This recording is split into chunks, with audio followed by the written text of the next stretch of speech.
Next, weaving.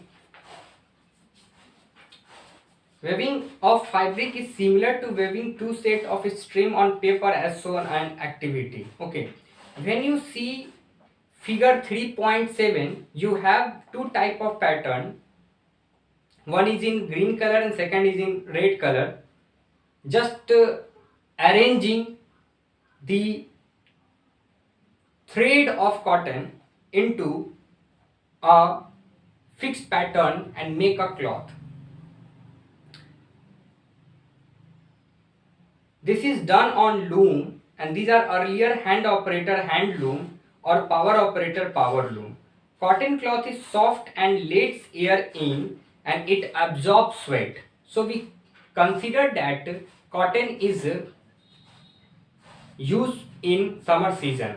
So because it absorbs sweat, and once he absorbs sweat, it send back in atmosphere that amount of sweat into water vapor.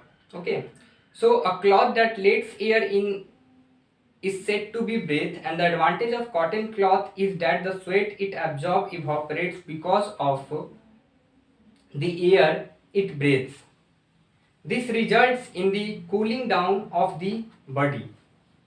Cotton cloths are therefore comfortable to wear, especially in hot, humid weathers.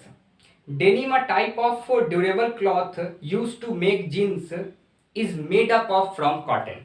So when we go in market and just ask to shopkeeper, give me denim jeans. So denim is a type of cotton cloth which is durable cloth, and with the help of denim it make jeans. Next is wool. Wool is the fiber derived from the hair of sheep and some other animals. Removing the wool from sheep using a special clipper is called shearing.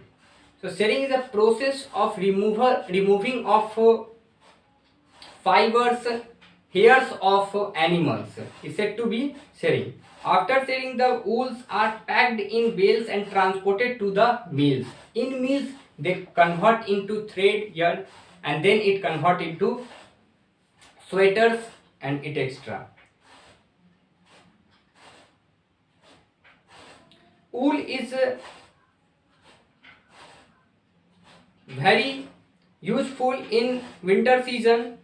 Since air is a bad conductor of heat, wool has the property to retaining the heat, and cloths made from wool are therefore worn in cold weather. Okay, so this is all about wool. Okay, the next is silk. Silk is obtained from cocoon of the silkworm. Okay, it is obtained from an animal. Silkworm are fed on the leaf of mulberry trees, and each worm spins a continuous thread up to 800-meter long make of cocoons.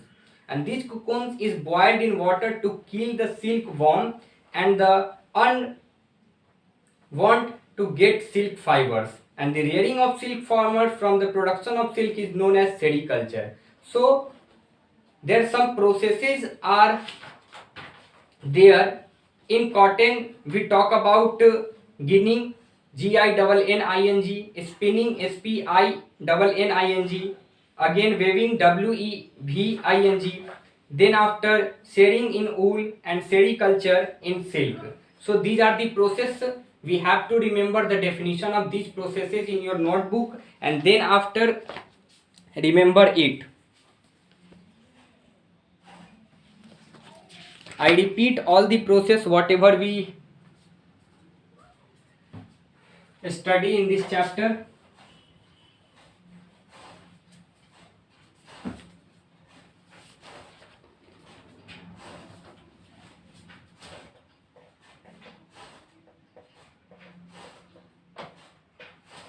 Ginning,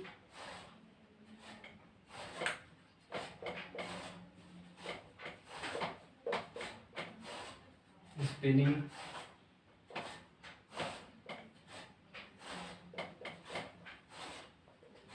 weaving,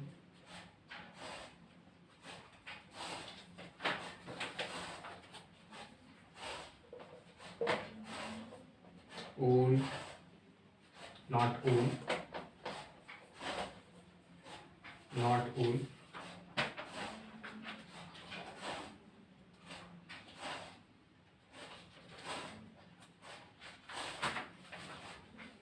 It is shearing, shearing,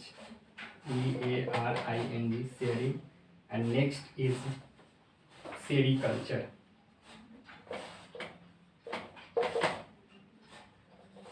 Sericulture. Okay, I just repeat all the following processes, whatever we discuss in cotton, silk, and jute. Sorry, wool. Okay, so first is ginning. The process of taking out seeds from cotton are said to be ginning. Okay, then after spinning, the process of making yarn from this fiber from cotton is said to be spinning. So removal of seed from cotton is said to be ginning, and making of yarn from cotton is said to be spinning. Okay.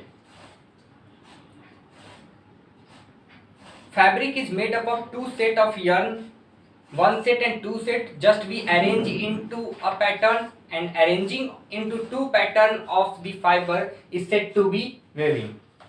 Okay. Next one is